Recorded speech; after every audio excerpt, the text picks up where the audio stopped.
àti rí nínú àwọn àyà tó síwájú bí àwọn mùnáfíkì àwọn dàlúrú dáwùjọ rú láti ṣe parọ́ zina má ìyá ńlá wa Aisha radiyallahu anha àti bí ó ti ṣe jẹ́ pé Allah tú àṣírí pé iṣẹ́ ọwọ́ èèyàn kan méjì kọ́ àwọn tí wọ́n pọ̀ àwọn ni wọ́n ṣiṣẹ́ yẹn àti pé pápá gan ẹ má rò pa burú ló jẹ́ fún yín Olúwa ní rere ni yóò padà já sí fún yín ṣùgbọ́n nígbà tí wọ́n ń gbé ọ̀rọ̀ ká nítorí yẹ kí ẹ ṣe apá kan náà yín ṣe àwọn míì nínú yín wọ́n kùnà láti ṣe bẹ́ẹ̀ bí ìṣe tí máa ṣẹlẹ̀ ní gbogbo àwùjọ nù nígbà táwọn èèyàn bá ń gbé ìròyìn ẹlẹ́jẹ̀ ká ìròyìn rọ́ nǹkan tí ò ṣẹlẹ̀ tí wọ́n ń súnná sí tí wọ́n fi ń kún ẹ rí i pé kìí ṣe gbogbo ẹni tí wọ́n bá gbé irú ìròyìn yẹn wá bá ni wọ́n máa ń ṣe làákàyè tí wọ́n dá wọn lẹ́kun tí wọ́n fi òpin sí à ń gbérú ìròyìn burúkú bẹ́ẹ̀ ká níṣe ni ọ̀pọ̀lọpọ̀ tẹ́tí gbọ́ wọn pẹ̀lú farabalẹ̀ tí ó sì fi hàn yí pé irú ìròyìn tó ń retí láti gbọ́ nù eléyìí tí kò ní mú kókùtọ̀ bá ìròyìn wọn tún gbé lọ bẹ́ẹ̀ lómi torí ẹ̀ á rí i pé ìwọ tó tẹ́tí gbọ́ ọ̀rọ̀ burúkú ọ̀rọ̀ tí ò lẹ́rìí ìbàjẹ́ ètè tí wọ́n ń ṣe fọ́mọ ìyá rẹ̀ ìwọ tó tẹ́tí gbọ́ ìwọ gan-an ló ṣe sábàbí tọ̀rọ̀ burúkú ò fi kú nítorí tó bá pé ńgbà wọn gbé wá bọ̀ ọ sọ pé irọ́ ni ẹ má tún gbérú ọ̀rọ̀ rádaràda ìwà bá mi mọ́ láyé yìí àá tani ò ní hàn sí wípé irú ọ̀rọ̀ tẹ gbé wá yìí irọ́ ni ṣẹrù pẹ̀lú bá tèmi jẹ́ ni àbí bá tẹni jẹ́ ni náà wọ́n bẹ nìkan jẹ́ wọ́n sọ àìdá nípa rẹ̀ wọn náà wọ́n gbé wá bọ̀ kí wọn náà lè bá dá sí wọ́n fẹ́ bá tiẹ̀ jẹ́ ni nítorí pé tí wọn náà bá dá sí tó bá di lọ́la gbẹndàl kìyàmù dáadáa rẹ̀ lolúwo nìkan kó kí wọ́n fi san fẹ́ni tí ò ń gbé ọ̀rọ̀ rẹ̀ ká láìdá tó bá wá ní dáadáa tán fi lè fi san àìdá tó nítàn ni wọ́n dìrò ọ kápò tí ẹ̀jẹ̀ nìkan kan gbèsè ń jọ gbẹndàl kìyàmù tó rò pé dáadáa tó ṣe ó tó láti pé kí wọ́n wọ ọmọ ọkàn fífi ọ́ sálìjẹ́nà ó tún wá ṣe eléyìí ọjà ń bẹ eléyìí òhù àbàjẹ́ sí lẹ́yìn oníkálukú ó sì gbẹ̀san rẹ̀ kò sẹ́nìkan tí ó fi ọ́lẹ̀ pé kọ́ lọ bẹ́ẹ̀ torí di eléyìí ọ̀dọ̀ wa ká gbìyànjú láti rí i pé ẹ̀kọ́ tó ló wá fẹ́ kọ́ wa ń bí àwa náà mú lò Olúwa ní lawla idh sami'tumuh tí ò bá jẹ́ pé tó bá lọ jẹ́ pé ńgbà tẹ́ gbọ́ tó bá lọ jẹ́ pé ńgbà tẹ́ gbọ́ ìròyìn burúkú yẹn dhanna al-mu'minuna wal-mu'minatu bi anfusihim khayra tí ò bá jẹ́ pé ńgbà tẹ́ gbọ́ àwọn olùgbàgbọ́ òdodo lọ́kùnrin àtàwọn olùgbàgbọ́ òdodo lóbìnrin wọ́n ro dáadáa síra wọn wọ́n ro dáadáa síra wọn ẹ̀ ń sọ ìbàjẹ́ nípa ìyá wa ẹ̀ ń fi aburú tì sọ́dọ̀ rẹ̀ ẹ̀ ló rìnrìn ìrìn burúkú ó sì hùwà bàjẹ́ ó sì ṣekúṣe kò lè jẹ́ bẹ́ẹ̀ láéláé àwa tá a tó àwa tá a lọ́lá tó àwa tá a ga tó eléyìí ò lè ṣẹlẹ̀ lọ́dọ̀ wa ká tó wá pọ̀ àwa gan ọ̀jẹ̀ dárú ẹ̀wò ká tó pọ̀ torí rẹ̀ gbé irọ́ kúrò lọ́dọ̀ wa àwọn olùgbàgbọ́ òdodo tó ṣe pé gbà táwọn gbọ́ ọ̀rọ̀ yìí àwọn ro rere síra wọn àwa gan tá a lẹ́gbẹ̀ẹ́ Aisha radiyallahu anha àjẹhuru wà báyìí báwo ló ti ṣe wá rọrùn káwá tẹ́wọ́ gbà pé ìyá ńlá wa ṣe bẹ́ẹ̀ wa qalu hadha ifkum mubin wọ́n sì dáhùn wọ́n ní ìdúró ńlá tó hàn lélẹ́yìí kò pamọ́ lawla ja'u alayhi bi arba'ati shuhada àwọn ẹni tí ń gbé rọyùn ká kí ló dé tí wọn mẹ́lẹ́rìí mẹ́rin wá láti fi dáni lójú wípé Aisha ṣe ìranù wọn àrí mú wa fa idh lam ya'tu bi shuhada bàtó sì ti jẹ́ pé wọn ò rẹ́lẹ́rìí mú wa ẹlẹ́rìí mẹ́rin fa ulaika 'inda Allahi humul kadhibun àwọn eléyìí lọ́dọ̀ Allah àwọn lòpùrọ́. wọ́n ní àyà yìí Olúwa fi ń bá àwọn olùgbàgbọ́ òdodo wí ni nípa ìṣẹ̀lẹ̀ tó ṣẹlẹ̀ sí ìyá ńlá wa Aisha radiyallahu anha nígbà táwọn kan tá ń fi ẹnu wọn tá ń fi ń warọ́ fún nípa ọ̀rọ̀ burúkú eléyìí tá ń sọ nípa Aisha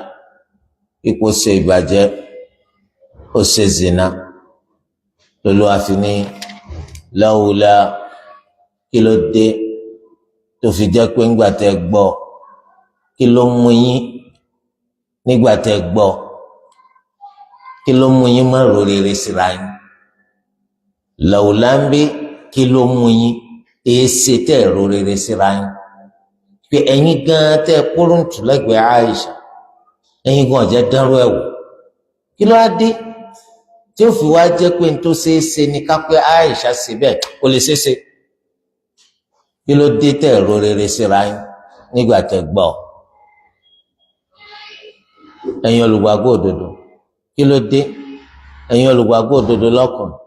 àti ẹ̀yin olùgbàgbọ́ òdodo lóbìnrin kí ló mú yín má ro rere síra yín èyí ṣe fi wọn ra yín wò tí ó dùn mẹ́yìn ká pé wọ́n lẹ ṣe bẹ́ẹ̀ kò ní dùn mẹ́yìn kí wọ́n ló dé ńgbà tí wọ́n á gbé wá báyìí tí wọ́n á fẹnu wa rọ́ fún parí ìjọ kí tó máa sọ ń parí pé wọ́n ṣe yọ bọ́ ọlọ́kàn jẹ kí ló dé wọ́n á gbé wá fún ọ wọ́n náà bá wọn dá sí níbi àti tànká wọ́n ní àyà ìsọ̀kalẹ̀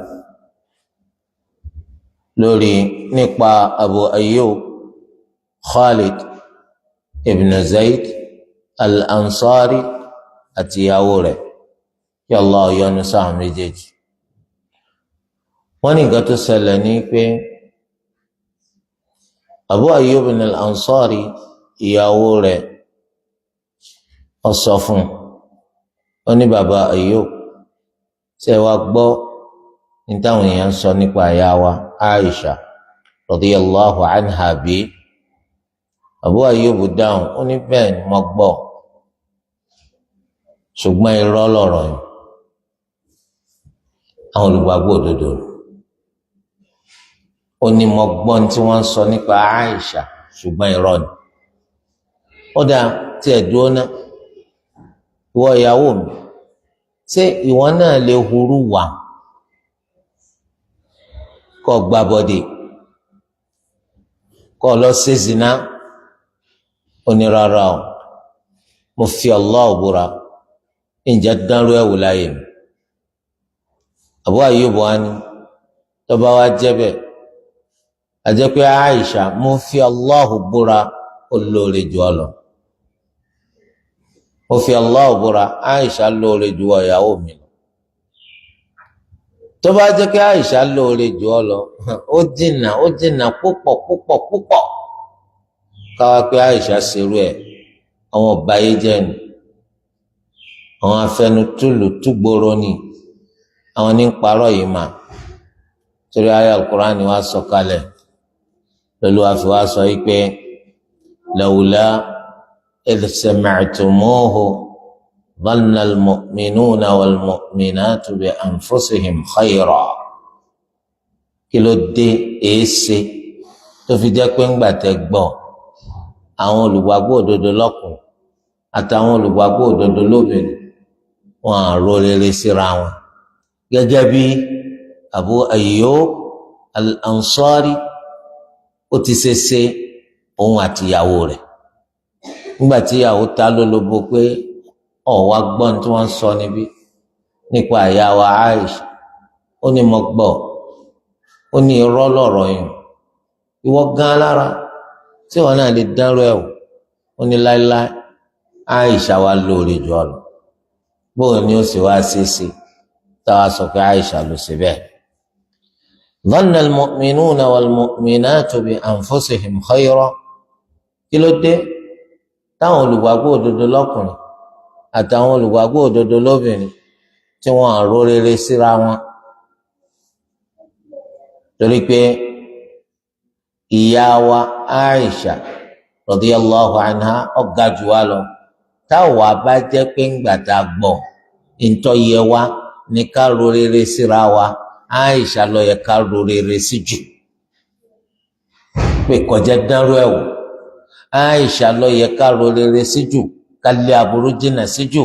wípé gbogbo tí wọ́n sọ irọ́ ni tí wọ́n bá sì wádìí ẹ padà rí i pé irọ́ náà ni nítòsí ṣẹlẹ̀ náà nù. wa qalu hadha ifkum mubin kí ló mú wọn mọ́ sọ wípé eléyìí o ìdúró ńlá nù eléyìí tó ṣe pọ̀ hàn ìdúni eléyìí tó hàn iná ni wọ́n pa mọ́ ìyá ńlá wa Aisha radiyallahu anha nítorí pé dídé tí ìyá ńlá wa dé lójú gbàrà lójú táyé lẹ́ni tí wọ́n gbé lórí ràkúnmí tí ò sí pẹpẹ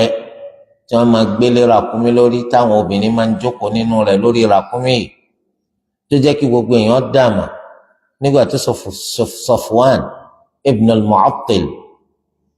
tọwọ́ ràkúnmí dé tí ìyá ńlá wa ń bẹ lórí ẹ̀ ní ọ̀sán gangan nígbà tí gbogbo ọmọ ogun péjú pésẹ̀ tí wọ́n ń rí Ànábì sallallahu alaihi wasallam ń bẹ láàrin wọn tó bá lọ jẹ́ pé ìbàjẹ́ kan bá ń bẹ aburú kan bá ń bẹ eléyìí tó ti ṣẹlẹ̀ wọn à ní gbé Àìṣà dé lọ́sàn gangan bá nítorí pé ní sẹ̀ǹkẹ́ ẹ̀tùfù ní kíyèsí ẹ̀kúlé wo la fẹ́ kíyèsí nìsín àwọn ò sẹ̀ǹkẹ́ ẹ̀tùfù ọmọ ogun wọn lọ mọ́ Àìṣà lọ́wọ́ àwọn ẹni tó gbé kíní pẹpẹ lórí ràkúnmí wọn rò pé Àìṣà ń bẹ nú ẹni Àìṣà sì sọ lásìkò yẹn òun bẹ ní ọmọge kékeré òun ò tí ì jẹ ẹni tó ṣe wípé ó sanra àwọn ò ní mọ̀ pé ń ṣe nú ẹ torí ẹ wọ́n gbé lórí ràkúnmí wọn ò fura mọ̀ pé ń ṣe nú ẹ ìdí tí ń sì fi sínú ẹ nígbà tí a fi gbéra wọn lọ ṣègbọ̀nsẹ̀ ibi tí wọ́n ti lọ ṣègbọ̀nsẹ̀ iyùn ọrùn mi já mo sì bẹ̀rẹ̀ sí ní wá iyùn yìí ló mú mi pẹ́ sí wọn táwọn ẹni tí ó gbé pẹpẹ lórí ràkúnmí fi gbé tí wọn mọ̀ pé ń sínú pẹpẹ ìgbà tí mo sì padà dé ìrìn wọn má déédéé ibi tí pẹpẹ wà nígbà tán sọ̀kalẹ̀ sí ibẹ̀ ni mo lọ lóṣù sí oorun sì bẹ̀rẹ̀ sí ní kùn mí mo forí lélẹ̀ mo sùn lóru gànjọ́ yìí Safwan ibn al-Mu'attal òun sì jẹ́ ẹni tó ṣe pé wọ́n fi sí ẹ̀yìn lẹ́yìn gbogbo ọmọ ogun torí pé ogun tó máa ń jà tó fi di ayé òní àwọn ọmọ ogun tí wọ́n máa ń jagun tilẹ̀lẹ̀ àwọn ni iṣẹ́ wọn léwu jù kìí ṣe ọmọ ogun ojú sánmà àbọ̀ ọmọ ogun ojú omi gbogbo àwọn eléyàn iṣẹ́ wọn léwu àmọ́ kò léwu tó tàwọn ọmọ ogun tó ṣe pé wọ́n ń jà lórí ilẹ̀ àwọn ọmọ ogun tí ń jà lórí ilẹ̀ bẹ́ẹ̀ sì máa ń pín wọn àwọn kan wà tó síwájú àwọn ìtọ́ pọ̀ jù wọ́n wà láàrin àwọn kan wà lẹ́yìn gbogbo ọmọ ogun wọn ní pọ̀ tó àwọn ìtọ́ wà láàrin iṣẹ́ àwọn ẹni tí ó dé lẹ́yìn ọ̀rẹ́ yìí ó ní kí wọ́n ṣàkíyèsí pé àgbàgbé fẹ́ nìkan lẹ̀ nígbà tó bá pàwọ́ là ń borí a sì gbàgbé fi nǹkan ogun wa gan sílẹ̀ nígbà tó ṣe pé ọwọ́ ọ̀tẹ̀ ò dùn wá àwọn ọmọ ogun lè ti lọ ti pẹ́ kó tó di pé àwọn ẹni tí ń ṣọ́ ẹ̀yìn wọn táwọn wà lẹ́yìn àwọn wà dé láti máa lọ torí pé àwọn fẹ́ ṣàkíyèsí gbogbo ibi táwọn ọmọ ogun lò sí láti mà dájú pé wọn ò fẹ́ nìkan lẹ̀ láti mà dájú pé a gbàgbé nǹkan ogun kan lẹ̀ ìjọsẹ̀lẹ̀ nù Safwan ibn al-Mu'attal òun bẹ lẹ́yìn gbogbo ọmọ ogun láti ṣàyẹ̀wò sáàgbàgbé èèyàn sáàgbàgbé nǹkan kan lẹ̀ tó àǹfààní wípé òun rìn lẹ́yìn náà nù ó sì rí tí ó rí nǹkan kan lọ́ọ̀kan tó wà nù aṣọ dúdú àfi bí èèyàn ó sì rìn wá bẹ̀ ìgbà tí ó rìn wá bẹ̀ ṣé tí èèyàn kan bá ń bẹ tó ṣe pọ́ pa rọ́rọ́ síbì kan ọkárí wọnú sùn ẹ̀yin wá ká ṣé kò síbẹ̀ ṣe lè mọ̀ pé èèyàn ni àfi kẹ́ fọ́ọ̀kàn rárá bá ti ṣe lè mọ̀ pé èèyàn ní láì fọ́ọ̀kàn pọ̀ kó tó di ká débi tọ́wà tó rẹ́rù ọmọ bàá náà kọ́mọ lọ jẹun tí ó sì wá ń sùtà kó tó di ká débi tọ́wà náà tàbí àwọn mẹ́rin kí ni wọ́n ṣe mẹ́rin ṣé èèyàn ni wọ́n ní àbí sẹ́mọ̀ pé bẹ́ẹ̀ ti ṣe ń wí òun náà ti rúra wípé èmi nì ìgbà tí èsì ẹni tó yẹ ká rójú ẹ̀ torobìnrin olóbìnrin kí ló fẹ́ wojú ẹ̀ sí Olúwa ti sọ àyà hijab kalẹ̀ gbogbo àwọn obìnrin wọ́n ń bo ara wọn látorí títí di ẹsẹ̀ tó Àìṣà ni àyà hijab ti sọ kalẹ̀ ńgbà tó tábà wá pé ẹ jẹ́ ká yẹ ìtàn yẹn wò dáadáa Àìṣà ó sùn kalẹ̀ tó bó ní sọ fún wa ní ṣe jí ọ̀gbádùn nìyẹn ṣé ẹni táwọn náà bá fẹ́ jí a lè rí jí ó dìgbà tá a bá kọ́kọ́ nà ó dìgbà tá a bá fọ́ kàn ẹ ti máa rìn bọ̀ lọ́nà tó ṣe pé tó bá pé bí tẹ́tí lè fi bàtà halẹ̀ ni ẹ ti máa fi bàtà halẹ̀ tó lè máa ti ń gbọ́ tí nǹkan dún yóò ti máa rúra pé ta ni ń bọ̀ ọkọ mẹ́ta tí ó ṣe mí léṣe ẹ fi bàtà halẹ̀ kò ṣiṣẹ́ ẹ tún ti máa fóun halẹ̀ tánu kí ló ṣe mẹ́rin ṣé ìyàn ni ọ́ ni tó bá sì jẹyàn kí lọ wá síbẹ̀ kí ẹ ti jẹ́ ó ní bíṣọ̀fù hàn ṣe wá ó ní kò fọwọ́ kàn mí kò sì wí nǹkan kan tó dojú rẹ̀ kọ mí kò sì dá máa sọ̀rọ̀ tí mo gbọ́ lẹ́nu rẹ̀ pé ó wí nǹkan báyìí ọwọ́ nǹkan ẹyọ kan tó wí tí mo tàtàrà rẹ̀ tají ó náà ní inna lillahi wa inna ilayhi raji'un ṣùgbọ́n ẹni tí ó bani ló kọjẹ́ kó ló wá kọ́ là wá lọ́wọ́ wọn ẹni tí ń sọ yín tẹ̀yìn ọ̀sọ́ àwọn ní máa fẹ́ bà tèèyàn jẹ́ gbogbo wọn náà mọ̀ pé bó ṣe ṣẹlẹ̀ nù àmọ́ àwọn ń wá gbogbo ohunkóhun táwọn lè dìrọ̀ mọ́ láti bọ́kọ ilé ànábì jẹ́ sallallahu alayhi wa sallam báyìí ó ní kò sọjú inna lillahi wa inna ilayhi raji'un lọ òun ti fura pé èèyàn ti wà ń tòsí pọ́n sì tají nù ó ní ó sì dáhùn mà pípé Àìṣà ni ẹ dákun ṣé tí obìnrin bá bojú tó borí tó bo gbogbo ẹ̀ ṣé a lè dá mọ̀ pé ní báyìí ó ṣe é ṣe ká dà mọ̀ ó ṣe é ṣe ká dà mọ̀ nísìnyí ní àwùjọ obìnrin kan wà ké bojú tẹ́lẹ̀ kódà kí wọ jìlbáàbù tó bá sì gbé jìlbáàbù wọ̀ tó bá bẹ̀rẹ̀ sí ní bojú ìwọ ń bọ̀ òun náà ń bọ̀ lọ́ọ̀kan ní mímọ̀ tó ti má tẹ́lẹ̀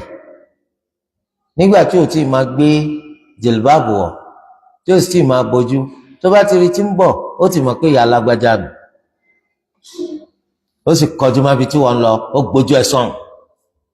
kò bùkátà kó ṣẹ̀ṣẹ̀ sọ̀rọ̀ tó fi dààmú torí pé lómi ti lè sọ pé bóòlù ṣe dààmú bí Àìṣà ni ó dààmú ó dàbí kóbìnrin kó pé gba níbìkan kó á jẹ́ pé gbogbo wọn pátá iná ni wọ́n wọ jilbab gbogbo wọn ló sì bójú kápẹ́ wọn lọ mọ́sálásí tọ́ba tí wàá parí sọ̀lẹ́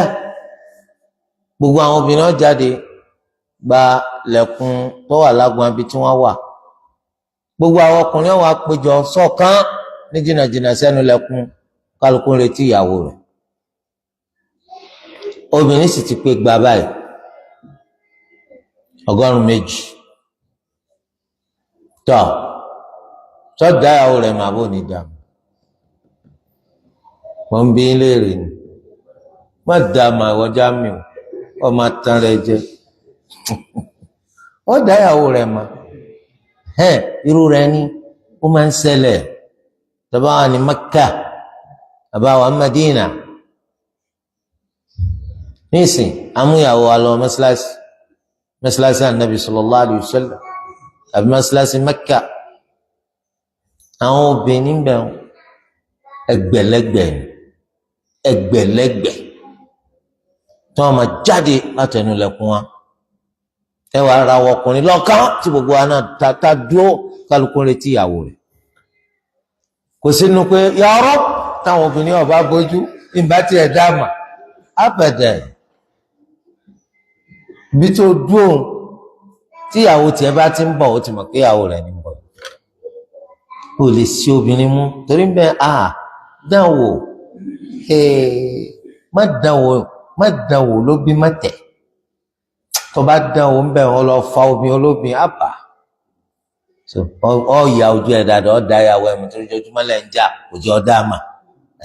ìjọ tó bá mú jáde báwọn ọgbọ́dọ̀ dáàmà o tó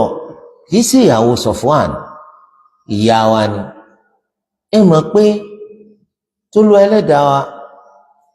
tó bá ṣe àwọn obìnrin kan tó ṣà wọ́n lẹ́sà ọ̀tọ̀ wípé wọn ò tọ́ sí wa láti fẹ́ ìyá wa ni wọ́n jẹ́ ó ń bẹ nínú nǹkan tí ò burú náà lábẹ́ òfin ṣẹ̀ríà àpékẹ́ dá wọn mọ̀ torí kẹ́ lè fọwọ́ wọn wọ̀ wọ́n tẹ́ bá rí wọn ń tà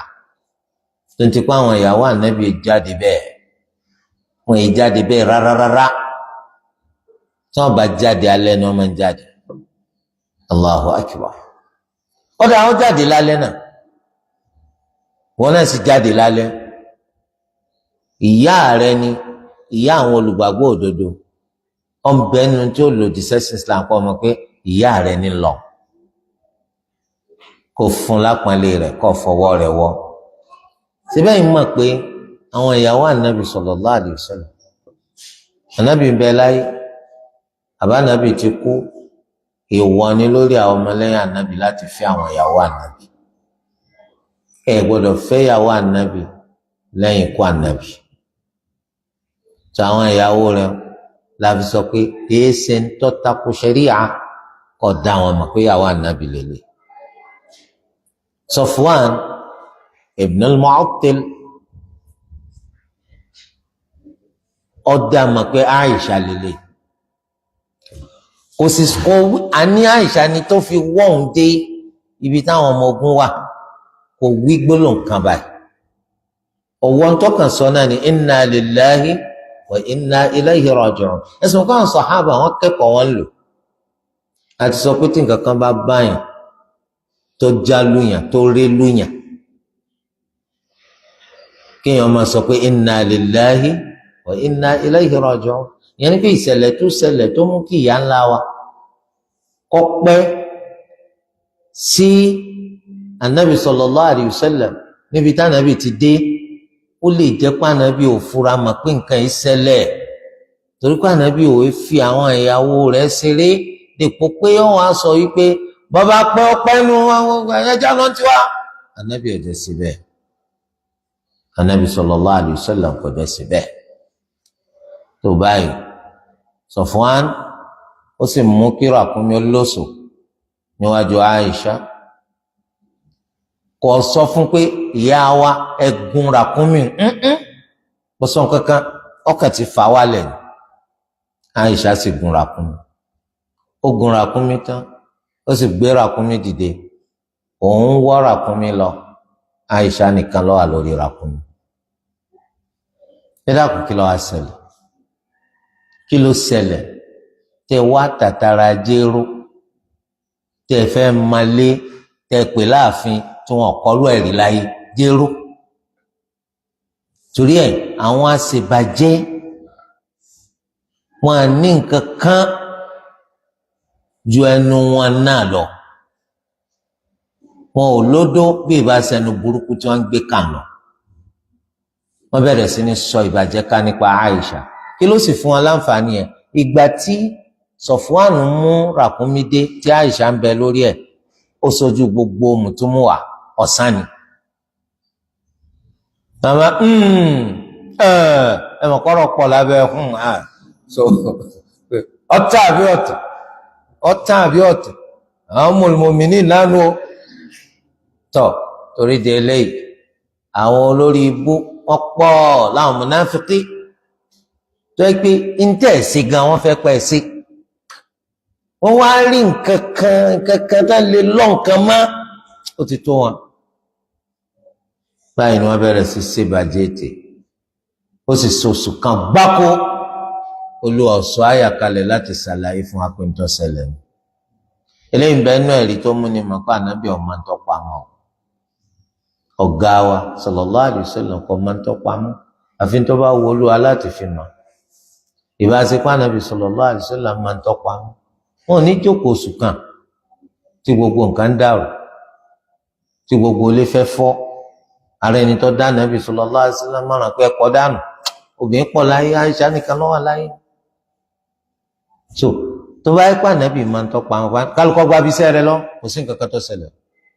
lẹ́yìn náà lọ mú lágbájá tàmẹdòdó là wa máa fi wọn jófin ẹ̀yin lẹ ń gbérọ káàbí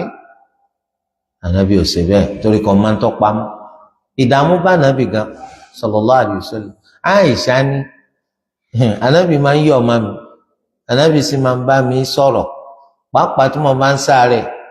mo máa ń ránu mo máa ń ríkẹ́ kò ṣejú wípé mo sì ń sáré ní dídé tá a dé yìí mi ò tẹ́ ẹ mọ̀ pé nǹkan kan lọ àmọ́ ọ̀rọ̀ ti dé tí ànábì náà tánàbí bá ti wá wọlé ibi tó ti yẹ kí n fura èmi ò tún fura ànábì ọkàn pé bóòlù tó ṣe kì í sì ṣe bẹ́ẹ̀ tẹ́lẹ̀ nísìn ìyàwó rẹ̀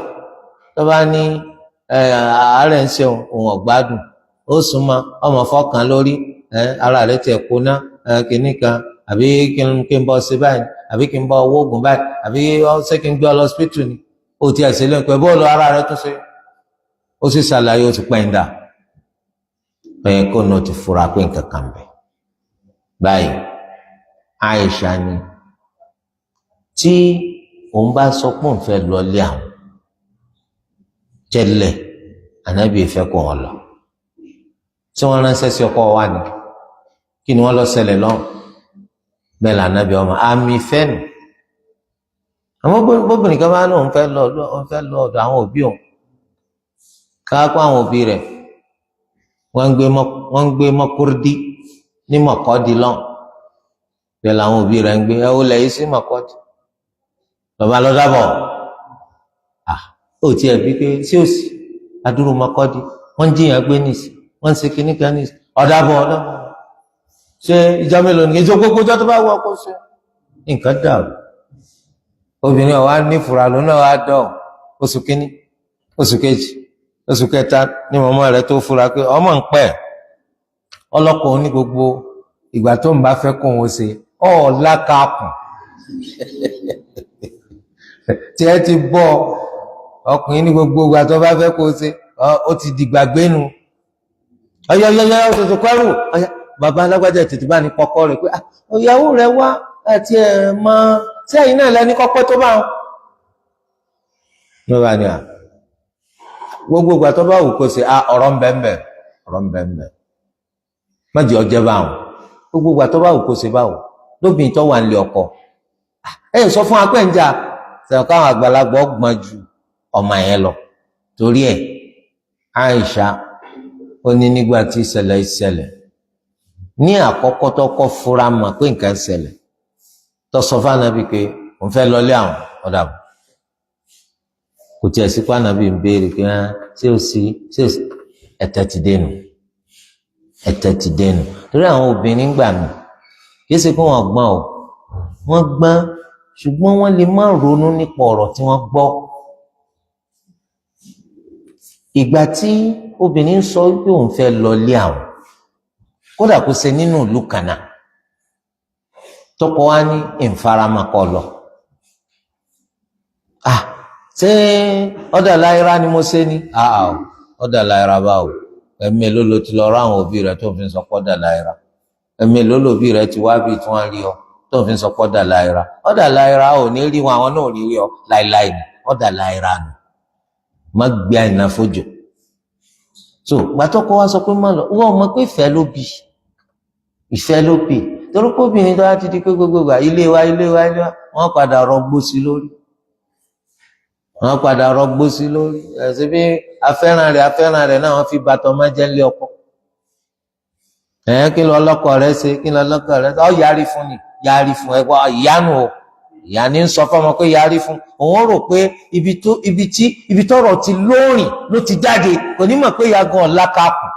yarí fún ta ni ṣé ẹ̀yin ṣetán láti gbẹrù ẹ̀ tọmọ 5 tọkọ bá ní máa lọ ó sì gbọ́dọ̀ kọ́ máa lẹ̀ tó bá pè wọ́n ní bàbá ìyàwó sóòdù ìyá wa ní èmi mọ́ sọ fún pé bàbá ṣe kí ní kọ́ máa bọ ilé bá bọ́ mi bọ́ máa lẹ́rù bí ilé tèmi kọ́ ìwọ fi yí ọmọ bí ilé tèmi kọ́ torí bó ṣe lọ́kọ́ ní bọ̀ yìí so eléyìí tó túmọ̀ sí pé iná ní alhamdulillah sẹ́rí tí ọkùnrin àtobìnrin bá ń bẹ alámọ̀rí wọn sábà dáhùn tó bá ń pọkùnrin nìkan ni ìyàwó ti lọ abóbìnrin nìkan ni ọkọ ti kọ̀ ọ́ lẹ̀ àbà oríṣiríṣi nǹkan ní máa ṣẹlẹ̀ torí délé Aisha òun náà fura mọ̀ pé náà nǹkan ti ń bàjẹ́ kò tí ì lọ gbọ́n lé wọn o torí ká nàbí ọ̀sán tó ṣẹlẹ̀ fún àmọ́ ńgbà tẹ́nìkan ti ìyá Mistah tó ń ti tú àṣírí fún tó ń wá ṣẹ̀ṣẹ̀ wá fura sí bá nàbí ṣe ń ṣe wípé abájọ ìṣesí rẹ̀ mú fura dání ó wá fẹ́ lọ gbọ́ húlẹ̀húlẹ̀ tó ṣẹlẹ̀ lọ́dọ̀ bàbá àtìyá rẹ̀ ó wá ní mo fẹ́ délé wa ànábì lọ dàbọ̀ náà jẹ́ pé nǹkan ti ń bàjẹ́ torí ẹ̀ kọ́ lọ léyìn kọ́kọ́ rẹ̀ kọ́ máa fi hàn pé pọ̀ bá fi ọ lọ bá fi ọ má lọ gbọ́dọ̀ wọn gan sọ̀n wọ́n lọ́ mà nǹkan ti dàrú nù kó sì délé yín ìjọ kìíní ìjọ kejì ìwọ pọ́kọ òun ò pọ́kọ ní ó pè ọ́ láti mọ̀ pọ́kọ ní kí á rìn fún ọ má tán rẹ̀ dànù tètè pé kọ́ sọ pé àti délé lálàáfíà ọ máa mi wá bí ẹ bá ń kí wọn ẹ bá ń kí bá mi náà so that àwọn ò fi tètè mọ̀ pé kò sí ìjà tọkùnrin bá rí i pé ó pé oúnjẹ kìíní ó pé oúnjẹ kejì wọn á retí pé wọ́n lọ́ọ́ yẹ kó pè náà kó fi mọ̀ bá dán kó sí wàhálà ó máa tó pè tọ eléyìí túmọ̀ sí pé látara ń tó ṣẹlẹ̀ sí ìyá ńlá wa ẹ̀kọ́ ń bẹ fáwọn ọkùnrin ẹ̀kọ́ ń bẹ fáwọn obìnrin má lọ lẹ́yìn kìí ṣe kó fẹ́ yíyà ọ̀yà bàbá àtìyá rẹ̀ ìfẹ́ ní jẹ́bẹ̀ ìwọ náà lára bó bá ti lọ lẹ́yìn má lọ gan sọ̀hún bó bá ní wákàtí 3 ló ṣe bó bá ti ṣẹyọ kan padà lé ọkọ rẹ̀ ó sì rí pé bàbá rere màmá rere náà àwọn náà máa sìn ọ́ pé kí ló dé ìjọ kan láàrú kọ́ fẹ́ fi fara mọ́ wa ìwọ níjọ́ 2-3 ní àwọn padà lé ọkọ rẹ̀ o àwọn lẹ́nu àti rojọ́ o padà sílé ọkọ rẹ̀ àwọn òbí rere nù èyí sòbí tọmọ wa kí tọ́wá ní mo rí pé oru ọkọ ìtọ́jú rẹ̀ dá jókòó bẹ̀rù ọwá sọ ìgbà tọ́kọ wá ní àwọn oríyàwó pé tọba níyàwó fẹ́ ọwà lẹ́ẹ̀kèló òun ti fẹ́ tọba níyàwó fẹ́ ọwà màmá ẹ má mà lé ọmọ lé ọkọ tọba níyàwó fẹ́ yọ ọwà tí ọba wá ń kọ́ bá lé ọkọ ọmọ jẹ́ o gbogbo nǹkan tó bá lè wà ń bẹ̀ ẹ jẹ́ kí àwọ̀ kọ̀kọ̀ wá náà ẹ̀yin gan lẹ́nu ọ̀rọ̀ àmọ́ tẹ́ bá ní kò ní wá ó dìgbà tọ́kọ bá tó wá tẹ́ yanjú ọ̀rọ̀ kò ní wá o pàápàá tó bá láwọn ọ̀rẹ́ tán rọgbó sí lórí má lọ kí ni wọ́n fẹ́ ṣe kí ni wọ́n lọ ṣe fún ṣe ọmọ bá wọn fọn ọmọ wọn ni àbó fún máa wú kó lè bá jẹ́ pé kó rù lójú wọn iṣẹ́ wo ló fún ṣe tó fi rù tó bá ti rọgbó bẹ́ẹ̀ sí lórí kò ní lọ ẹfẹ kan lé ọmọ lé ọkọ nù báyìí Aisha radiyallahu anha dídé tó dé lọ́sàn gangan ó fún àwọn mùnáfíkì ó fún wọn láǹfààní torí pé àwọn tẹ́lẹ̀ náà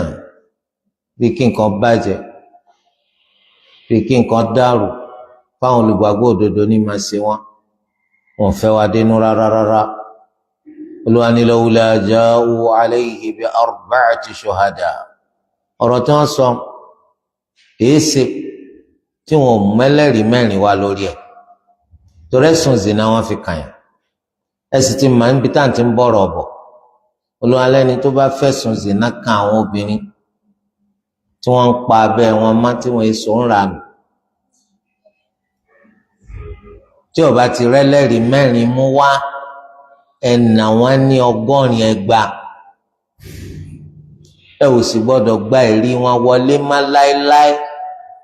àti pé àwọn eléyìí làwọn pòkì. kí ló dé tí wọn mẹ́lẹ́rìí mẹ́rin wá lórí ẹ̀sùn tán fi kàn yá ńlá wa láti mọ̀ pé òdodo ni wọ́n ń sọ? wọn ṣe bẹ́ẹ̀, wọ́n sì ń fẹnu rúnrún, wọ́n fi ń tan ọ̀rọ̀ yìí ká láàrin àwọn èèyàn. fa in lam ya'tu bish-shuhada, torí náà tí wọ́n bá ti ráwọn ẹlẹ́rìí mú wá, fa ulaika 'inda Allahi humul kadhibun. àwọn wọ̀nyí làwọn òpùrọ́ lọ́dọ̀ Allah. wọn ò jámọ́ kankan níwájú Allah yàtọ̀ sí àwọn òpùrọ́. òpùrọ́ pòkì, èèyàn kéèyàn, èèyàn rádaràda, èèyàn játijàti. tó bá parọ́ mẹ́ni tó jẹ́ èèyàn yẹpẹrẹ nínú àlùmà, òpùrọ́ ni ọlọ́dọ̀ Allah. báwo wá ni ọ̀parùrọ̀ mẹ́ni tó ga tó lù wá gbé sí àyè àpọ́nlé ńlá láàrin àlùmà, ìyá wa Aisha radiyallahu anha. Aisha yìí àtàwọn ìyàwó Ànábì Muhammad sallallahu alayhi wa sallam, gbogbo wọn pátá ìyá wa ni wọ́n jẹ́ o. ìyá ẹni yìí ẹni àpọ́nlé ńlá ni, tá a gbọ́dọ̀ bẹnu àtẹ́lù, tá a gbọ́dọ̀ wéwèkówè nípa rẹ̀,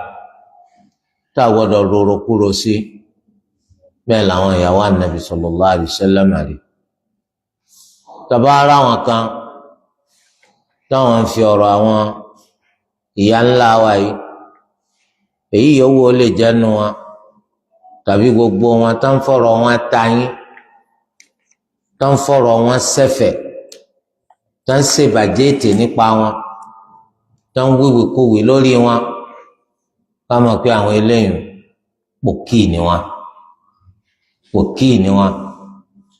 gẹ́gẹ́ bá ṣe rí ìṣe àwọn ṣíà. àwọn ṣíà nínú ẹ̀sìn irọ́ wọn tí wọ́n ń ṣe onípa máa bú àwọn sàhábà. wọ́n máa bú àwọn sàhábà Ànábì wa Muhammad sallallahu alayhi wa sallam. wọ́n máa ń láàánà wọn. wọ́n tún gbàgbọ́ pé gbogbo wọn ti ya kèfèrí lẹ́yìn ikú Ànábì sallallahu alayhi wa sallam. torí nǹkan kan pa wá pọ̀ pẹ̀lú ṣíà wa o. tó bá ń ṣe sọ̀láàtì wọ́n kàn ṣe eré orí ìtàgé ni. tó bá lọ sí hajj wọ́n lọ sí eré orí ìtàgé ni. ẹnìkan sọ pé kùránì ò pé, kùránì táwọn ní ìlọ́po tiwa lọ́nà 3 ni. ẹ sáwò wọn lásìkò títò. wọ́n ní gbogbo súnà irọ́ ni, kò sóòótọ́ ń bẹ. wọ́n ní gbogbo sàhábà kèfèrí ni wọ́n. kí ló wá kù? kò sí nǹkan kan tó pa wá pọ̀ pẹ̀lú wọn. torí ẹni tó bá nírú gbàgbọ́ wọn, gbàgbọ́ kèfèrí ni. ó ti ya Islam náà ti yá. ó ti ya Islam náà ti yá. nínú gbàgbọ́ wọn ni kí wọ́n máa bú ìyá ńlá wa Aisha radiyallahu anha. títí dòní àwọn Ṣíà máa ń bú Aisha ni. wọ́n máa ń bú, wọ́n máa ń pè ló ń zìnà. torí pé àtàwọn mùnáfìkì tó dálẹ̀ náà wọ́n ti pè tẹ̀gbọ́n-tàbúrò ni wọ́n. tẹ̀gbọ́n-tàbúrò ni wọ́n. Jímọ̀ àti Júmọ̀ ni wọ́n. Akramakumullah, wọ́n máa ń bá Àìṣà jẹ́, wọ́n máa bó báwo la túnbọ̀ tán ti fẹ́ dá, báwo níjọ́ gbẹ́ndàl kìyàmọ̀ ó ti rí fún wa. ẹni tó lù wá tó ti torí àti ṣàfọ̀mọ́ rẹ̀ pé kò ṣe bẹ́ẹ̀ wọ́n parọ́ máa ní tó sọ àyà 10 kalẹ̀ nítorí ẹ̀. Àìṣà ni mí lérò pólú alẹ́ ti torí tèmi sọ àyà ẹyọ kan kalẹ̀ 10 lólu aṣọ kalẹ̀. ẹni tó lu àwa fọ̀ mọ́ tó báyìí lẹ́lẹ́nu rúnrún kan yọmọ wa bàjẹ́ ó lẹ́nu ohun ọ̀rùn kọ́dẹ̀ ẹnu rẹ̀ ó ti dí pẹ̀tà ó ti ń jẹrà ẹnu burúkú ẹnu rádaràda ẹnu mọ́ ṣàǹfààní. torí ẹ tó bá ti ráwọn ẹni tí máa ń bú àwọn ìyàwó ànábì sallallahu alaihi wasallam pàápàá jùlọ tí ń bú Àìṣà lẹ́mọ̀ kó àwọn ṣíà nù ẹ ti fi dẹ́sìn wọn mọ̀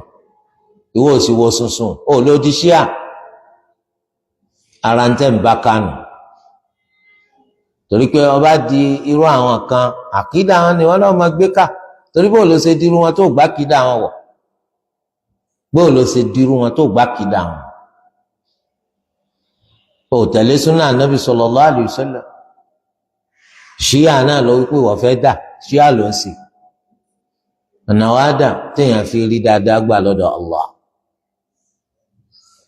nínú sọkúsọ àwọn ṣíà burúkú yẹn wọ́n ní ìgbà tí Allah azza wa jal tó sọ fún anabi Musa alayhi salam kó sọ fáwọn èèyàn rẹ̀ pé kí wọ́n pa màálù. wa idh qala Musa li qawmihi inna Allaha ya'murukum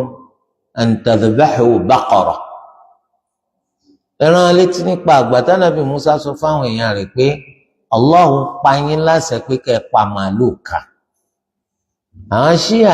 wọn ní Àìṣà nù àwọn ẹlẹ́nu rúnrún ńgbọ́ láìṣà wà ń gbà nù ẹni tó lù ọ́ tí dà láyé ànábì Musa sọ pé lẹ́yìn ayé ànábì Musa láyé ànábì Isa lẹ́yìn ayé ànábì Isa láyé ànábì tiwa Muhammad sallallahu alaihi wasallam dé ẹgbẹ̀rún ọdún mélòó ní bẹ láàrin náà tí ẹ bá ti jó ń fẹnu wọn èrí ìràn rárá ẹ dákun láti gbà ní Àìṣà ti jẹ màálù tó ní kún ọdún ó sì lè pè yẹn màálù pò ní wọn ní kún ọdún ibà pa níyàn burúkú wọn tí ò gbádùn torí di eléyìí wọn á lórí scholarship kan inú rẹ̀ wá ń dùn wọn á bí ọkọ ń bọ ó ní Iran kí ló ń lọ sí mi ó ní whatever it may be kí sáṣe Nàìjíríà ó dá nǹkan kan mọ̀ ṣé aburú ní Nàìjíríà ni àbọ̀ ọ̀ma kankan kó jókòó ń bì kó wà lórí súnnà rẹ̀ ó péjú kọ́ lọ bí kíbi lọ tó ti lọ di ṣíà àkídà burúkú àkídà rádaràda tí wọn náà máa gbé ká kò sì tún ní ma lórí tiẹ̀ wọn náà tún máa tàn ká torí wọn sọ ọ́ di ọ̀kan nínú nǹkan èlò ní láti tan ṣíà ká láàrin àwọn èèyàn tiẹ̀ àwọn èèyàn tí wá sì fẹ́ràn fà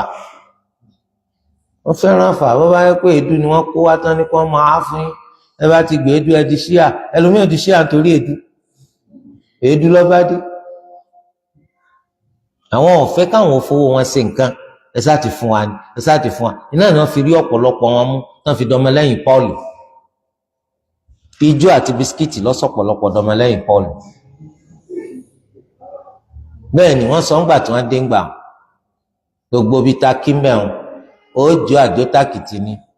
níparí wọ́n sì há àwọn ẹ̀bùn fún yín ojú tí wọ́n gbé lọ́kọ́ ni wọ́n gbé padà lọ́kọ̀lọ́kọ̀ ṣe ń dikọ́ ni yóò nù tán dọmọlẹ́yìn Pọ́ọ̀lù àti wọ́bẹ̀ kò ṣòro tó àti pé jáde ní nǹkan tó ti pọ́n hàn pé gbogbo ẹ̀ náà irọ́ ni irọ́ lásán sẹ́sìn náà lélẹ́yìn látòrí tó fi délẹ̀ ọ̀tàkùrà rẹ̀ ni ṣé náà lẹ́tún á ń fán lẹ́tún hó sẹ́nu sí náà ló tún gbá aago tó ń tún lọ aago ká gbogbo títì lórí irọ́ pẹ́yìn náà wá tẹ́wọ́ gbarọ́. Islam oore ńlá lolúwa ṣe fún wa Olúwa dákun má gbà kó lọ́wọ́ wa torí ìdílé mójútó Islam rẹ o Islam lórí sunna èsì lórí bídà wọn máa ti àdádálẹ̀ káyé àdádálẹ̀ òfò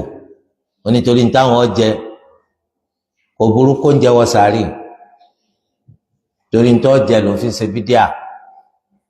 kó ń jẹ eléyìí tó bá jẹ kókó wọ sáré èló náà lẹ ti pàǹdì bídíà èló lẹ pàǹbẹ rere wo lẹ fi kó jọ lẹ́gbẹ̀ẹ́ aburú tí ń retí yín lọ́la gbẹndàl kìyàmà àti nínú sáré torí di eléyìí ìgbàgbọ́ wa gbọ́dọ̀ dáa àkídà wa gbọ́dọ̀ dán márán kọjá ètò ṣe pé ọ̀yanrantí nítorí pé bí ọba ti dá gbogbo sẹ́ta ṣe náà ní dá wọ́n lọ gbà kídà kákídà lòdì ṣíà lòdì mọ̀tẹ́zílà lòdì kùlàbíyà lòdì jàbíríyà lòdì kàdàríyà Olúwa mọ̀jà ríyà o eléyìí jẹ́ bó ti ṣe jẹ́ torí ẹ̀ súnà dọ́wọ́ wa ká dìímú kó lọ ẹlẹ́dàá wa kó sì wá lọ́kàn nínú ẹni tí yóò fi oore alkitab àti súnà tí yóò fi ṣe wọn láyé ń bí àtúlọ́lá gbẹ̀ndàkìyà Olúwa kó lé wa jìnnà sí aburú àtàìdá àti gbogbo àdádálẹ̀ àti gbogbo gbàgbọ́ kígbàgbọ́ àti gbogbo òṣìnà Olúwa kó fi ọ̀nà mà hàn wá ká mà lọ́nà mà kó ṣe ní rọrùn fún wa láti tẹ̀lé kó fi ìṣìnà mà wá ká mà ní ìṣìnà kó ṣe ní rọrùn fún wa láti jìnnà sí kó má jẹ́ ó dàrú má wà lójú. subhanaka allahumma wa bihamdik ashhadu an la ilaha illa ant astaghfiruka wa atubu ilayk. ẹ̀ńtọ́ bá ń bèrè kó sùn.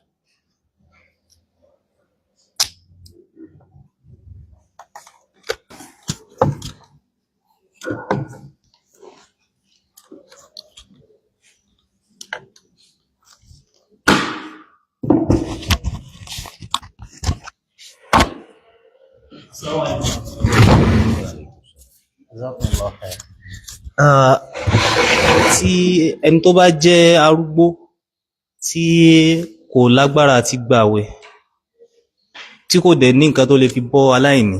tí ò tún wá lẹ́ni tí ó bá bọ́ aláìní ẹ̀, báwo ni irú ẹni bẹ́ẹ̀ ṣe lè ṣe?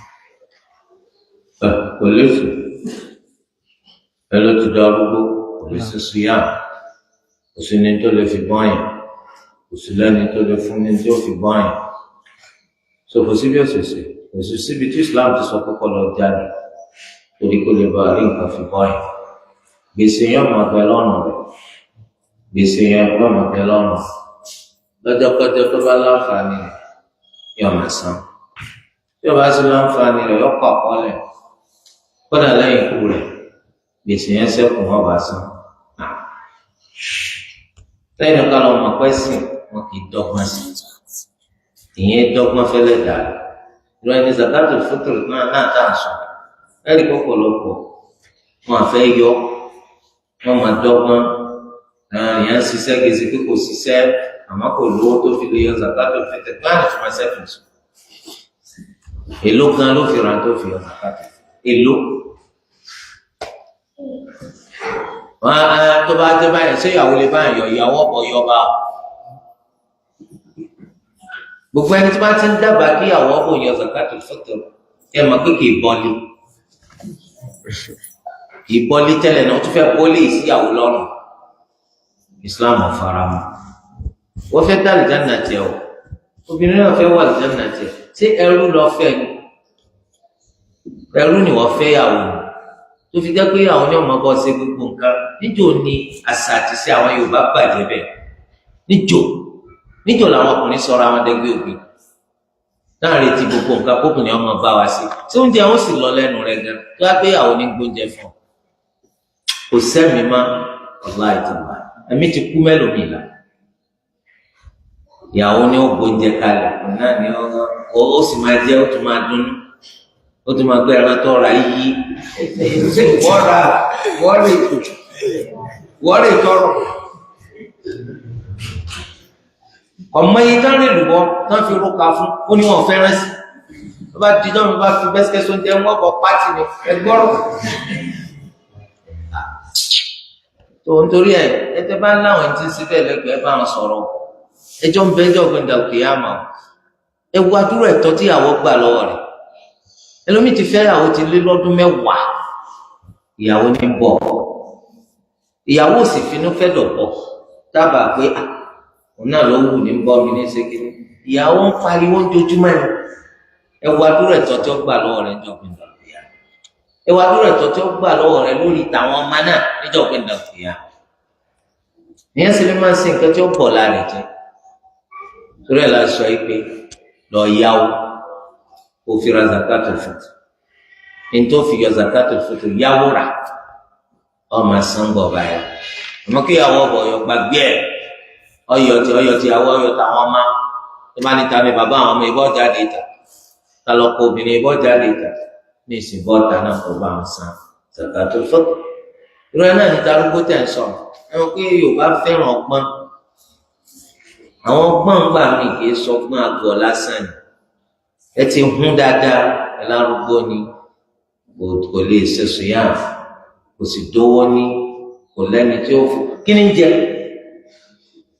tó bá tọ́ka béèrè ẹ má rí ìwù wọn kí ni ń jẹ kí ni ń jẹ because bí ẹ̀sìn Islam ti ṣe wà wọ́n yìí tàn yàn jẹ bẹ́ẹ̀ sóyè onídìí pàǹrí wù wọn ń jẹun inú kọjá pápó rẹ̀ ní ti mówó tí fi ń jẹun àbí kọjá pé ẹnìkan ní ń bọ ẹni tí ń bọdà torí ẹ má fẹsẹ̀ ṣeré ẹ̀sìn dúró fún pé ẹsẹ̀ kẹ sóríire nítorí àwọn tó ti fẹ́ dọ́gbọ́n fẹsìn ọ̀nà tá a gbà sóríire látún yẹra fún torí ẹ mówó lápò rẹ̀ èèlò gan ni zakat múdù mẹ́rin múdù kan irú rẹ̀ mẹ́rin ẹ dákun ṣe di wàhálà ó lè jẹ́ gàrí náà lọ fẹ́ yọ ọwọ́ ọrú eléyìí mẹ́rin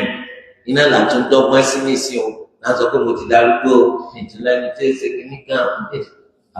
iná mà le jù bẹ́ẹ̀ lọ iná le jù bẹ́ẹ̀ lọ torí ẹ̀ yọ zakatul fitr náà lẹ́yìn náà wọ́n tó lè ṣe sùúyà bọ́ aláìní dípò àìlèṣe sùúyà mọ́ kí ni ìdẹ̀kùn tó lọ́wọ́ fẹ́ ṣe fún ọ tó jù bẹ́ẹ̀ ó ní ò lè ṣe bọ́ aláìní bẹ́ẹ̀ ìwọ tó lè ṣe sùúyà mọ́ ebi oúnjẹ náà máa jẹ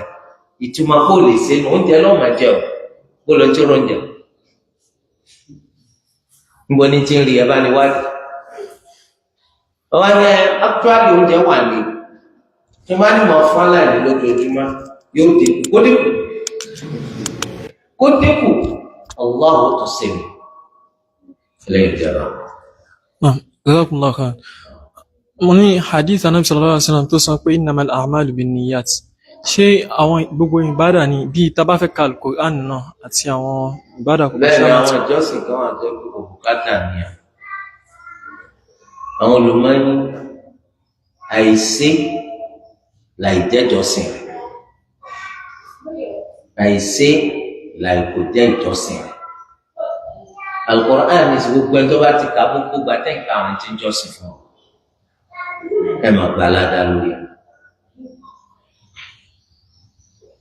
ẹlẹ́yìn ìjọba. Assalamu alaikum.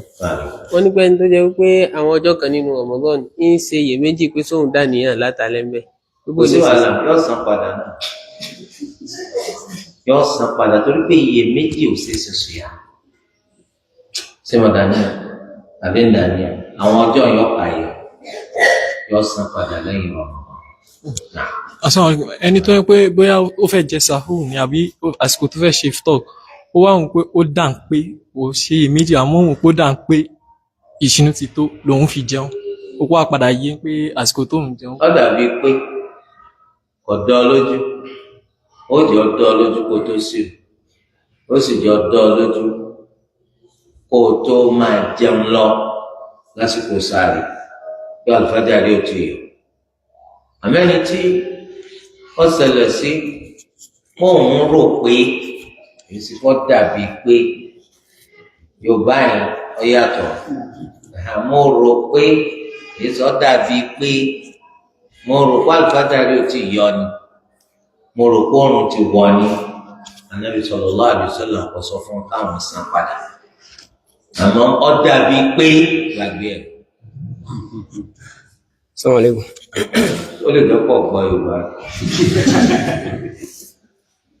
Náà. Nínú fámìlì tó ṣe pé àwọn ọmọ tí wọ́n jẹ́ ọmọ bàbá kan so wọ́n jẹ́ ìyá lọ́tọ̀ọ̀tọ̀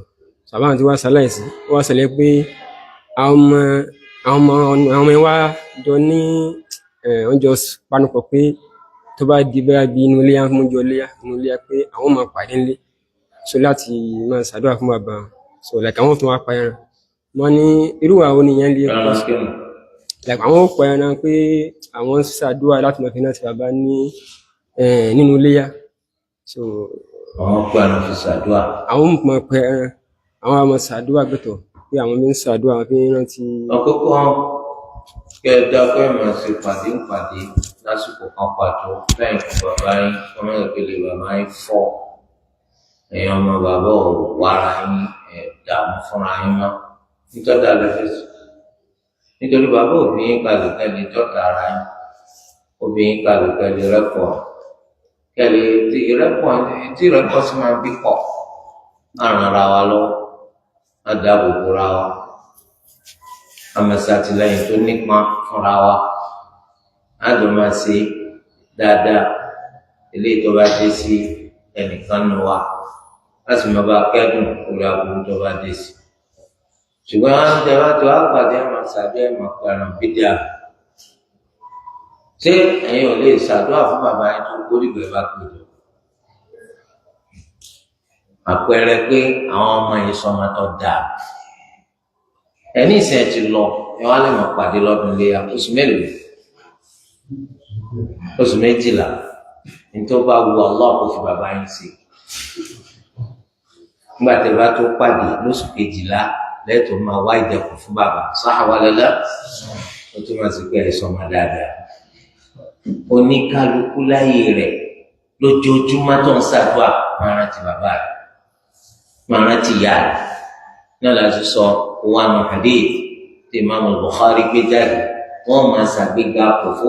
nínú sàárè kó tó dijọ́ gbẹ̀ndà fìyà tó bá tí wọ́n ń ṣàgbéga òfò yóò mọ̀ pé bolo ti wá wọ́n ti kú èsì píṣẹ́ kan wọn tún ṣe lọ́tún tó ń mú ládàá rẹ̀ wá fún mi àwọn mọ̀lẹ́kọ̀ ọ̀dà lóhùn ọ̀dà lóhùn pé wà lẹ́dọ̀ kẹsìtà òfàràlẹ̀ ọmọ rẹ̀ lọ́tọ̀ọ̀rọ̀ àforíjì fún ìjọba máa ń tọrọ fún bàbá rẹ̀ ó kéré jù nínú sọláàtì kọ̀ọ̀kan kápò ètò sinafila sọláàtì márùn lójúmọ́ ẹ̀mí ló náà tọrọ fún bàbá rẹ̀ ẹ̀mà nínú tẹ̀síáhùdù rẹ̀ kó tó sálá máa ń retí kó dìgbà tá a bá péjọ lé ṣe eléyìí àdáadáa rẹ̀ lásán. lẹ́yìn náà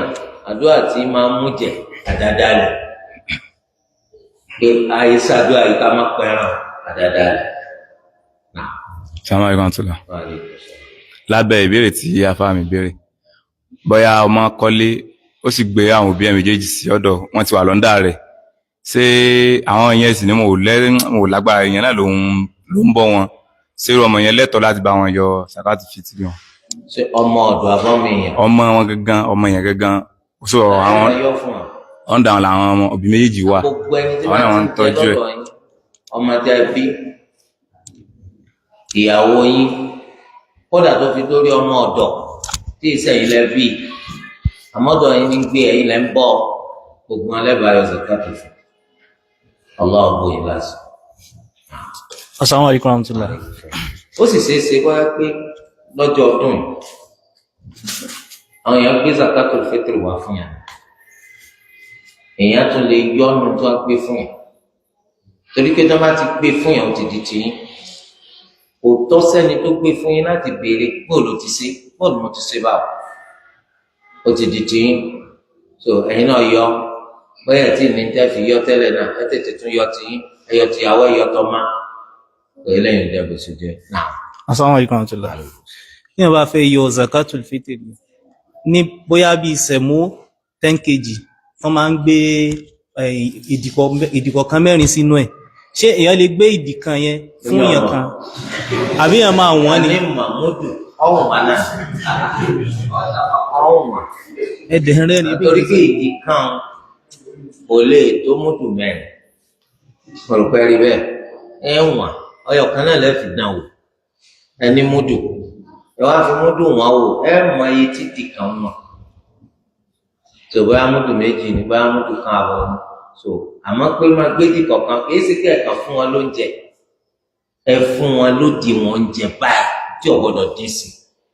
àwọn olùmọ́tò ṣe ìyapa só lè lé sí àwọn kan ní kò gbọdọ̀ lé àwọn kan ní tó bá lé kò burú torí pé olúwa ní faman tatawwa'a khayran fahuwa khayrun lahu nítorí wàá finú fẹ́ dọ̀ tó fún yàn ní nǹkan kan láti inú wá tí ìṣolúwa ló ní kó fún ọgbà dáadáa lọ́dọ̀ torí ẹ̀ á jẹ́ kó jẹ́ pé iye táníká fún wọn pé pérépéré. Assalamu alaikum. Lábẹ́ hadithi innamal a'malu binniyat tó bá jẹ́ bí salatu tahajjud nísìn àwọn tá pé mẹ́sìnà ni àwọn tí lábẹ́ salatu tarawih àbí tahajjud tẹ́ pé mẹ́sìnà ni tẹ́yìn bá ti sálámà tí tẹ́yìn bá fi takbiratul ihram mi sẹ́yìn tún àníyàn mi dáná ni. abẹ́rẹ́ nìyẹn tó dà níyàn ẹ̀yin ọmọ abẹ́ alákọ̀ọ́kọ́ nìkan lẹ́sìn torí pé ẹ̀mọ́ kí sọlá ti máa bẹ̀rẹ̀ pẹ̀lú Allahu Akbar tí ó sì parí pẹ̀lú Assalamu alaykum atúfẹ́ bẹ̀rẹ̀ omi ẹ̀tún dàníyàn kòròkó yé wa ẹ̀tún dàníyàn gẹ́gẹ́ arọ́bì mọ́ dàníyàn ṣẹ́ntì láta ní ọ̀kànlá náà gbogbo rákà méjì ọ̀dàníyàn du'a ul-istiftah ẹ̀tún sí kòròkó yé wa bá sì máa ṣe nù torí pé sọ láti kan ti parí àtúnfẹ́ bẹ̀rẹ̀ omi gbogbo ẹ̀ láwa padà kàpọ̀ ó fi wá jẹ́ iye tó jẹ́ tó bá yẹ kó a ṣe gbogbo ẹ̀ a ṣe gbọ́ọ̀rọ̀ ni lọ́lọ́gbọ̀n gàdá sálámà kan àníyàn kú náà. Assalamu alaikum. Gẹ́gẹ́ bá sì mọ̀ pé apọ́ọ̀tún nínú sọ́lá tẹ́ẹ̀ máa ń tó lẹ́yìn sáfù ó lọ́lá so ẹnìkan wá ní téèyàn bá ti wà lápọ̀tún wípé téèyàn bá rí pé apá òsì yẹn ó ti sún mẹ́yìn díẹ̀ pé èèyàn ní láti balance ibẹ̀ yẹn náà torí pé. bẹ́ẹ̀ni kò sí sọ èsì pé gbogbo adaba kan ti dé alọ tó sápọọtù torí pé dáná bí sallallahu alaihi wasallam sọ ní pé ẹ dúró ní déédéé ẹ̀yìn mi ẹ fi mí sáà bẹ́ẹ̀ ló wà ní hadith Abu Dawud ẹ fi mí sáà bóun lẹsẹ fi sáà nísìn ẹ̀yin méjì lẹ́wà pẹ̀lú ìmáàmù tí wà láàrin tèmi bá dé máa lọ sápọ̀tù tẹ́lómìnà bá dé kò burúkú dúró lápọ̀tù tó bá sojú kòkòrò pọ̀ fẹ́ lọ apọ̀tù àti pé mẹ́rin lápọ̀tù àwọn méjì lọ àbí ẹ̀rí kò ní sí balance ẹ̀rí káwọn mìíràn fún wa dúró báyìí eléyìí bá ti sẹ́mi ọ̀hún sáfù náà. Assalamu alaikum. Tí èèyàn bá ń ṣe salatu tarawih àbí qiyam layl lọ́wọ́ so wá já sí pé ẹ̀yin téèyàn parí rákà méjì aláwọ̀kọ́ àlùwàlá yẹn já téèyàn bá lọ tún àlùwàlá ṣe ṣé yóò dá méjì aláwọ̀kọ́ yẹn padà ní àbí yóò continue. ẹ bó ti ṣe ó ti parí wà tó ti sálámà ó ti parí omi ni ó ṣe kù tí ó bá ti sálámà tó fi so rákà méjì yẹn yóò tún ṣe torí kí sọ láti rọ lè bá pé nọ́mbà títí gbogbo jẹ̀mọ́ pé eléyìí túmọ̀ sí pé tẹ bá dé ẹ bá pé rákà márùn lókù ẹ wá darapọ̀ mọ́ wọn ìgbà tó máa sálámà tó ń túkà ẹni lọ ti yàn ẹni lọ torí pé mọ́kànlá dábàáyọ márùn bẹ̀ kí ló kù ó kù mẹ́fà ọlọ́run yìí lọ ẹ máa bá a ẹ sì gbọ́dọ̀ sí ní kọmọkíá gbígbé aláwọ̀gbọ̀rọ̀ ẹ tó fara balẹ̀.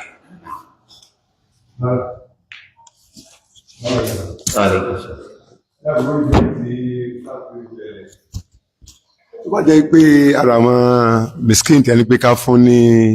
ká bọ́ nítorí pé àlè gbà wọ́n yẹn ìní màmá arúgbó tí ò lè gbà yẹn náà nǹkan. pé nú àwọn. ó ti dàgbà kò dẹ̀ rí ẹni tí ó máa bá bọ́ kò ní láti fi bọ́ yàn. kò sí wàhálà gbèsè wà lọ́rùn rẹ̀ gbèsè ẹ mọ̀ pẹ́sìn lélẹ́yìí. ọlọ́run ni ò fún ní ìkápá yẹn. ọlọ́run fún àmọ́ gbèsè yẹn wà lọ́rùn ọlọ́run lè foríjì. ọlọ́run lè foríjì. ó lè foríjì torí pé ìgbà tí kò lè parọ́ fún àwọn ọlọ́run rí pé kò ní yóò ṣàmójúkúrò. ìwọ́n tó wá pé ń dọ́gbọ́n ni Allah náà ni ó ṣe sùúrù fún ẹ̀mọ́yé ní sọ fún òun lówó náà ebi láyé náà láwọ̀ tó pé wọ́n sọ̀rọ̀ ó ti kọ́ bá kò ó sì ti mọ̀ pápò ó ti máa mà lú yọ̀wọ̀ ayọ̀ báyìí pé ẹ̀rí nǹkan síbẹ̀ torí kẹ́lẹ́ bá pé láláì ó lówó wàláì sòyọ́ máa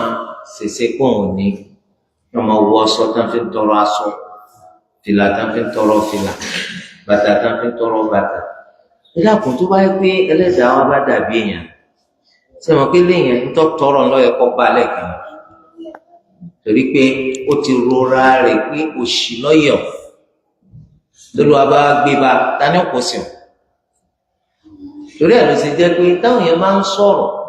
àti gbà wọ́n pọ̀ ti mú ewu lọ́wọ́ nítorí pọ̀pọ̀lọpọ̀ wọn ń parọ́